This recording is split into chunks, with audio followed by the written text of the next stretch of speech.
Hello, welcome back to A Boring Revolution, your number one news source for everything in regards to the Boring Company. Welcome back to another episode, and this is a topic I've wanted to talk about in the past, but it's not really that critical to the overall mission of the Boring Company itself. It's certainly important, but methods of power supply for TBMs.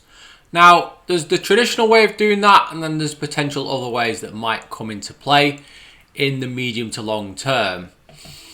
Current methods work rather well, hence why this episode has been put off for many, many months. But if you recall our previous episode talking about battery-powered TBMs, I was somewhat mute on the idea. I'm of the opinion that the current methods work fine and that you're just adding cost.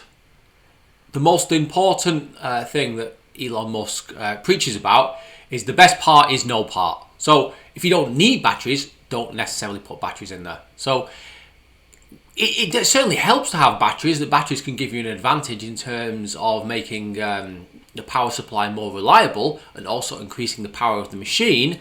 But they're not necessarily going to give you massive advantages over other TBMs that you should then definitely spend the money, building out a huge battery plant. But what we're going to do for this episode is we're going to assume that we're in the future, the cost of batteries has fallen dramatically, and that it is worth putting batteries in, but also where are we going to get our power from? Because it has to come from somewhere. The batteries are not going to recharge themselves. So we're going to assume for this episode that we can have batteries at the surface. I'm not necessarily interested whether the batteries go in the tunnel, actually inside the TBM, but we're going to assume for this episode that batteries are stacked at the surface. So they could be stacked maybe 2, 3, 4 levels high. If you've seen this previous episode that I did, I will link it in the description below. A Prufrock TBM, to get through a pretty difficult day, would require under 92 megawatt hours battery pack. Most of the time it's going to be well under that, but obviously you want a little bit of margin for error, essentially. Obviously batteries are going to degrade over time. There might be some issues with particular packs. So you want a little bit of leeway there just in case something goes wrong, or you have a particular busy day where lots and lots of things are happening and that's consuming a lot of power. So 92 megawatt hours is going to last well over a day, and that would, for most projects, that's going to be more than suffice. But how do you actually recharge that? So here is our Prufrock TBM. This is the future of the company. This is how all future projects are going to look. We're going to be doing our pour hoisting here. It's going to be like a 20 to 35 degree entry angle. Here's the back end of our machine here. So our gantry, our screw conveyor, our segment erector, various things. The thing that I've noticed recently is this. I think this contains mechanical components, but I also think that in the future that this sort of thing will be used for battery packs, as the cost of a battery cell comes down dramatically over the next 5 years.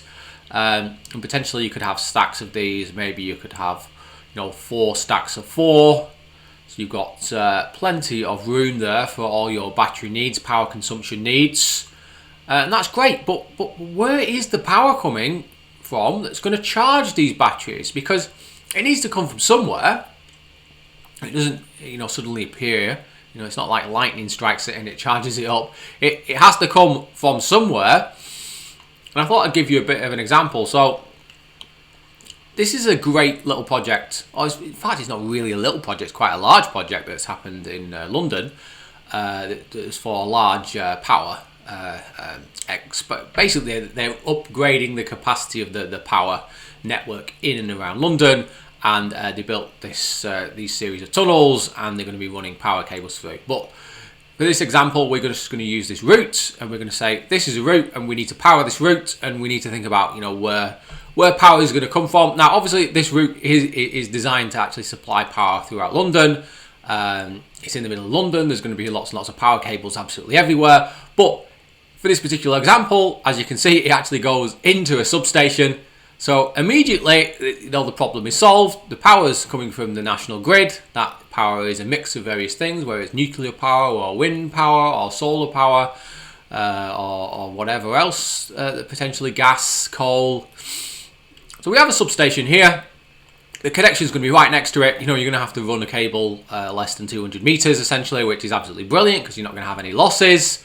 So you could launch 4 TBMs from this location, and then you could do it like that. You could have 2 going that direction and 2 going in that direction.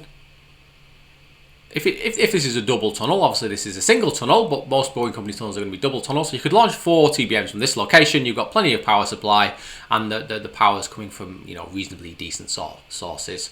Lots of renewables in there, so you're happy with that. But imagine that this route was in the middle of nowhere, and you had to get you had to launch TBMs from each of these locations. Now, that essentially is problematic because you're going to have to make a connection, a potential grid connection at each one of these locations, or have power generation capabilities at each one of these locations. Now, these could be launch pits or reception shafts, or they could just be ventilation shafts. You could have one machine, and then every time you get up to here, you have a new power supply sort of every 2 to 3 miles, which makes a lot of sense for the Boring Company if they could build the ventilation shafts in advance and then obviously connect them up to a power supply in advance. And then when the TBM passes below there, they extend the ventilation shaft another 2 foot and then connect up the power supply. Then the machine might be offline for 1 to 2 days, and then it's back to normal and there's less losses there. So let's take this one for an example. Imagine this is in the middle of nowhere. You might have to make a connection to the grid 5, 6, maybe even 7 miles away, maybe even 10 miles away. Ultimately, that is a cost that you might have to bear, and then all that infrastructure that you put in essentially will never be used again. If you're only going to be digging your tunnel for the next 4 or 5 months because you're doing 150 meters a day, maybe 100 meters a day, all that's potentially being lost. So there's a lot to think about here. Here's our ventilation shaft. So I think the best solution for the Boring Company is to have less machines, but then to interconnect power through ventilation shafts that they pre-dig. And I might talk about that in a future episode. But let's make some progress on this. So option A is the existing option, is the option that I think that we're going to stick with. In a strange kind of way, this episode today is a little bit pointless because I've already come to the conclusion that the existing way is the best way, but I thought that it might be good to explore this and then talk about why I've come to that conclusion whilst looking at the other options. So option A, make a grid connection. So obviously, the Europe and the USA and South America and various other places, even the Middle East, China, Japan, all have excellent power grids, and there's lots and lots of places where you connect into that power grid, and it's nice and convenient, and there's lots of expertise there, and there's lots of companies out there who offer solutions for making connections to the grid and for uprating the power in those connections and various things. So connections to the grid can be made via tunnels or trench or pylons. So the Boring Company can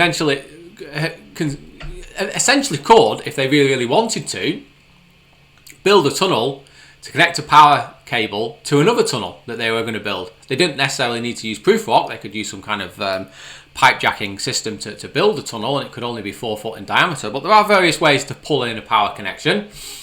Can be dismantled and reassembled dozens of times or recycled. So this is obviously your high voltage connection here. That particular pylon can be assembled and then disassembled and then reassembled again. It could be a truss, it could be a single piece of steel, it could be timber. There's various means of doing it, but the important thing is that other than the foundations, most of that can be, including the cables as well, that can be recycled and used on future projects. So what essentially you're doing is you keep using the same item again and again and again, and you're getting better economies from doing that. And it can be recycled as well. Say it's damaged or it's you don't want to use it again. It's stuck in a state where it's difficult to transport, so it might be best just to recycle it. The local grid must have spare capacity available to draw power. You can't just make a connection and just hope that it's going to give you enough power for your machine. Remember, Prufrock is a very power-hungry machine for its size. You're going to have to make sure that there is enough spare capacity in the connection, into the actual overhead line that you make a connection to. If there isn't, then obviously someone at the back end is going to have to do some work to increase the capacity, or worst case scenario, you're going to have to actually upgrade that overhead power line to give it more capacity, which could be very expensive. Making a connection to national grid is reasonably easy comparatively. We do it all the time, certainly here in the UK. There's always connections being made, new connections, existing connections are being upgraded to increase throughput. So it's a relatively easy thing to do, and it's been done thousands of times. Can be combined with batteries as a backup or as a power boost. Having a connection to the national grid for batteries is a good thing, because obviously at night time, when wind power might be essentially being thrown away, you can take in that power, and obviously maybe during the day there's an abundance of solar, so again you can absorb power as and when it's cheapest. So having batteries is a good kind of boost for this particular system. It's a tried and tested method, thus reliable, thus less hassle. Everything that we need to know about doing this has already been done before. It's reliable. There's very, very few problems associated with kind of doing it in this way, so why not do it? And essentially that is the conclusion I came to about 18 months ago when I was thinking about this, but I've only just recently got around to making a video.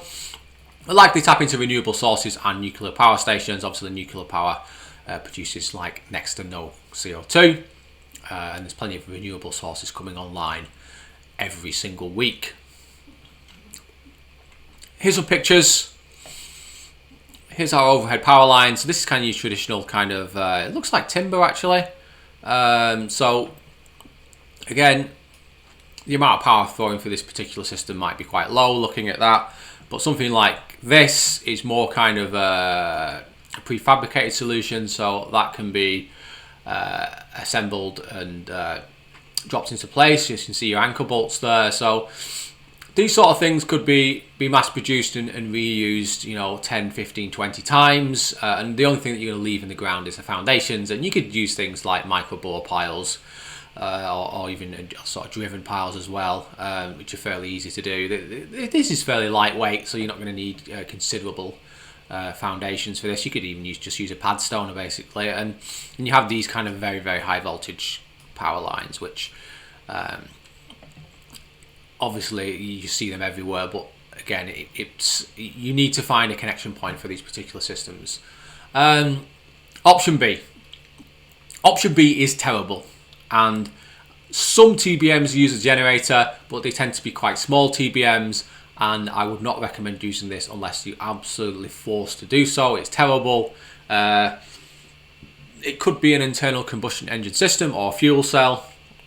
Fuel cells have promise, but remember fuel cells also produce emissions as well. It's usually diesel, but natural gas and hydrogen are possible. You potentially could make a connection to the gas grid if it was available, but if there's a connection to the gas grid, there's probably going to be a power connection somewhere nearby. So you've got to ask yourself why you're doing that. Hydrogen, we're not really going to go into detail on that, but there's a lot of problems associated with hydrogen. There is some promise there, but it's all come too late basically.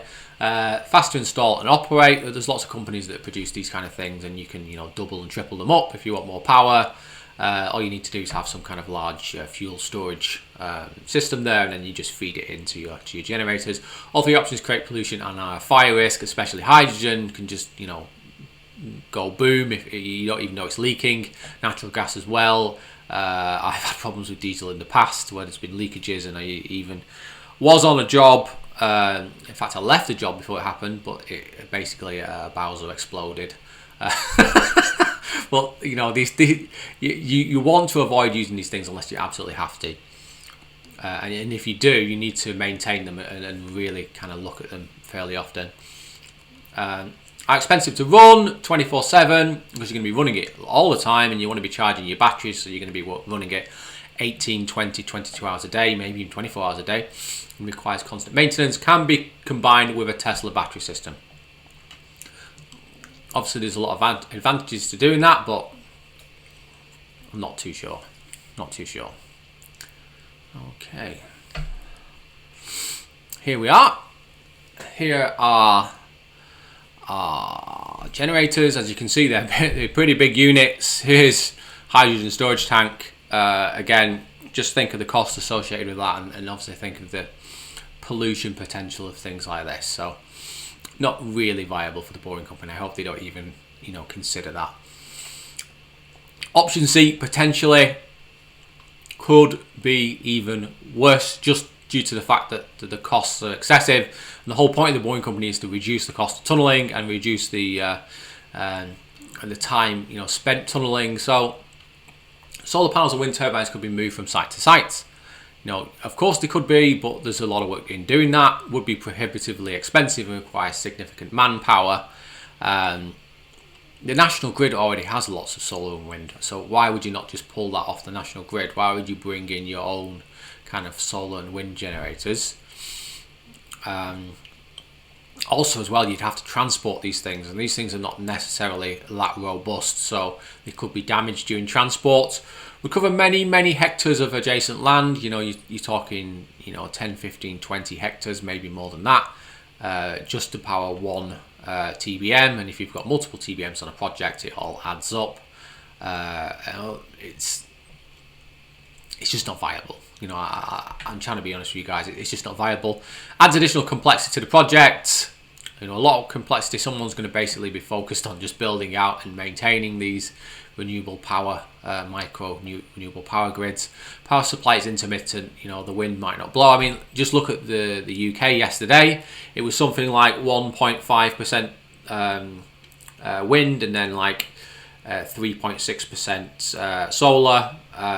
You know, it's next to nothing on the grid at the moment with those. So it's very intermittent, and batteries are going to be an absolute necessity. And you're probably going to have to double up the batteries on that one. So you might have, you know, 160 megawatt hours of batteries on site, which is again a big expense. Non-viable for a 14-foot diameter machine. Now, maybe for something like pipe jacking, which requires far fewer power and is a much less kind of labor-intensive kind of system, potentially that might work, but it would still be expensive.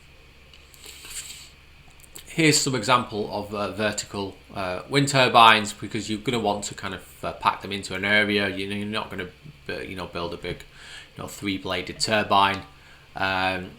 Something like this might work, and you might have something like this on site anyway. But the idea that you might have, you know, like, you know, 70 of these, 100 of these, and then you might have 200 of these as well, it is at this moment in time in 2021, it's just not viable. Okay, so I'm going to talk about this. Some people might think it's crazy. I actually don't think it's actually that crazy. I think that this potentially is not a bad idea. However, when you compare it with option A, obviously connecting the national grid is the best way forward. But small modular reactors have a lot of very unique advantages, and they have the power density and the power production ability to do everything that you need to do in a very small, compact size. There are a lot of startup companies working in this space. I follow a lot of them. Off the top of my head, I think there's at least 10 startups working on small modular reactors. Now, they vary greatly, from basically small versions of your kind of traditional kind of nuclear reactors to you know, different types of fuel types, to different cooling methods, various sizes ranging, from quite a bit smaller than your traditional nuclear power station to absolutely miniature. There's various ways of doing it. So SMRs, small modular reactors, can range from 170 megawatt E to 1.2 megawatt E. So 1.2 megawatt E is pretty damn small, and is about the size of an SUV. And then you can obviously get up to ones that are the size of a large house. But they are much, much smaller than traditional reactors. There's many, many, many different ways to build a reactor. And there's the use of water in nuclear reactors was never ever a great idea. It was always a big compromise. So modern methods of producing electricity from nuclear reactors either involve pressurized gas or some kind of liquid metal, so lead or sodium or bismuth. Now, there's a lot of potential in using these systems because basically it eliminates the possibility or drastically reduces by around 98% the probability that a reactor could go into meltdown. Also, by getting rid of fuel rods and either using liquid fuel or using fuel balls or pellets, that also dramatically reduces the probability of a meltdown. So these things are very, very safe. The idea behind small modular reactors is they are much, much cheaper to build, and they can be built in a factory, which again is going to reduce the cost of setting up these things by 50, 60, maybe even 70%. So they then become, comparable cost-wise to things like wind and solar and tidal energy and things like that, and geothermal, can fit into a modified shipping container dropped on site. That is the kind of key thing here, is that you could build a small modular reactor that is around, let's say, 6 megawatt E, and drop it on site. And if you needed more power, you could have another one, so you could have 2 of them, sat there, and that would generate enough power not only to charge the batteries up, but also to run the machine as well, possibly at the same time. And it's never going to be offline, and that electricity is going to be very cheap because you're not going to require much fuel to produce it. And when you're done, you can essentially put it back on the trailer and just take it to the next site. It produces 0 emissions and requires minimal fuel. The issue is, and it is a rather big issue, it has yet to be built at scale. Essentially, they're building these things in labs, and the results are promising, but trying to take it from a lab and build an actual working unit to provide power in the USA or in Europe or even in China or Japan, it hits a lot of problems because people are not really too sure about how these things go together, and they're worried about problems. It's not necessarily going to melt down, but when you're using things like liquid metal, essentially if something goes wrong, you could essentially tank the entire reactor, and then you'd have to start again. So I believe build costs are going to stay quite high, certainly for the next 5 to 10 years, but after that they might come down considerably. And when I say considerably, I mean monumental decreases in cost. They are ultra safe. In fact, there's a company called Ultra Safe Reactor, which is quite funny, really. So you shouldn't really need to tell them that you're ultra safe. But the issue that ultimately skittles this entire idea that I'm coming up with here is the regulations. No regulator in the world is going to let you, use it like this because they're worried and they're concerned, and people are going to come out and protest, and they're going to put loads of, the current regulations require so much scrutiny and require so much, paperwork and effort that it's difficult to build these things. And it's just, at this moment, it's not going to happen. It might happen in other countries. It might even happen in the UK, but we're way off this. It's not ready to go, and the potential here doesn't really matter if the product doesn't really exist, which is a great shame, because as you can tell, I really like small modular reactors. I think that's great. There's a great YouTube channel called Rock Logic. You should definitely subscribe to it. He talks about this sort of thing a lot, and he's basically just talks about the nuclear industry all the time. And yeah, he also thinks that it's very promising. So yeah, so as you can see, this is like a molten salt reactor. So the good thing about molten salt is it can get up to very high temperatures, so in excess of 600 degrees Celsius, which means that generating electricity from steam is far easier and more efficient. Also, unlike water, it's not going to it doesn't need to be pressurized that much, and therefore you're not going to have excessive leaks, and the possibility of a meltdown is reduced dramatically. A massive reduction of around 98% possibility of a meltdown, and meltdowns just don't happen really. If you look at the history of the nuclear industry over the last 80 years, meltdowns are very rare. So if you can reduce the probability of a meltdown by another 98% of a very low number, so this reactor here uses these kind of pellets. Again, if you have a problem, then you can just drop them out of the system. This can be as big as a mansion, or it can be as small as like a Fiat 500 car. This is a very small reactor.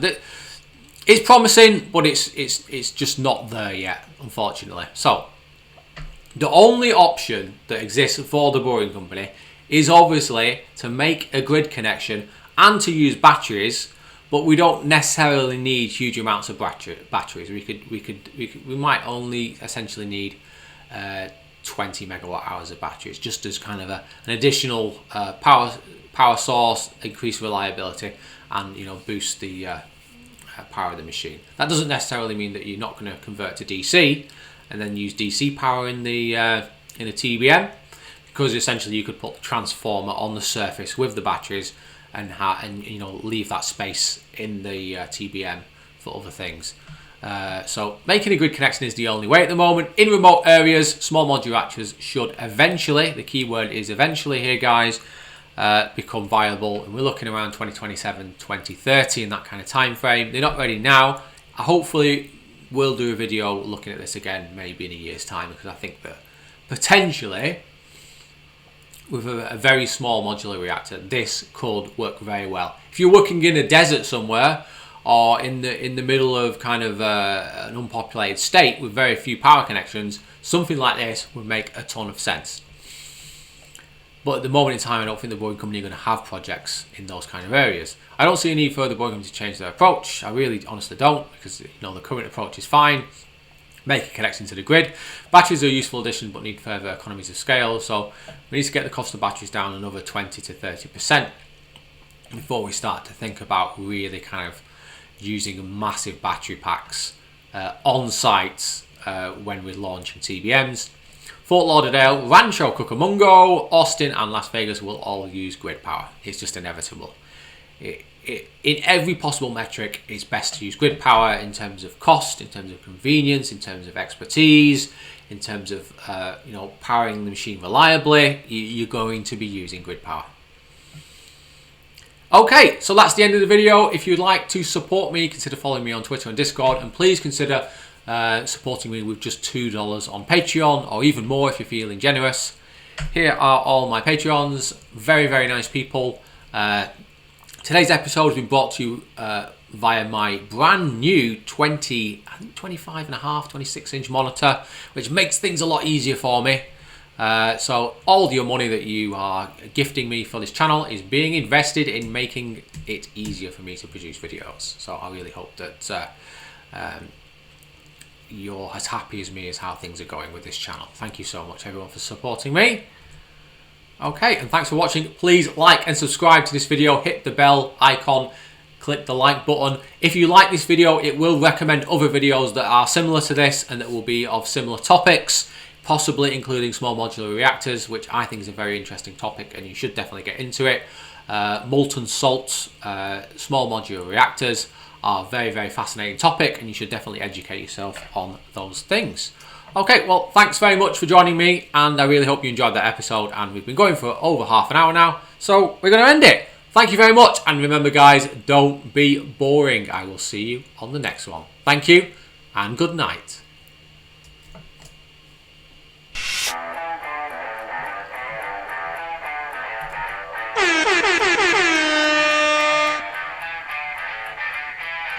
It's time to kick ass and chew bubble gum.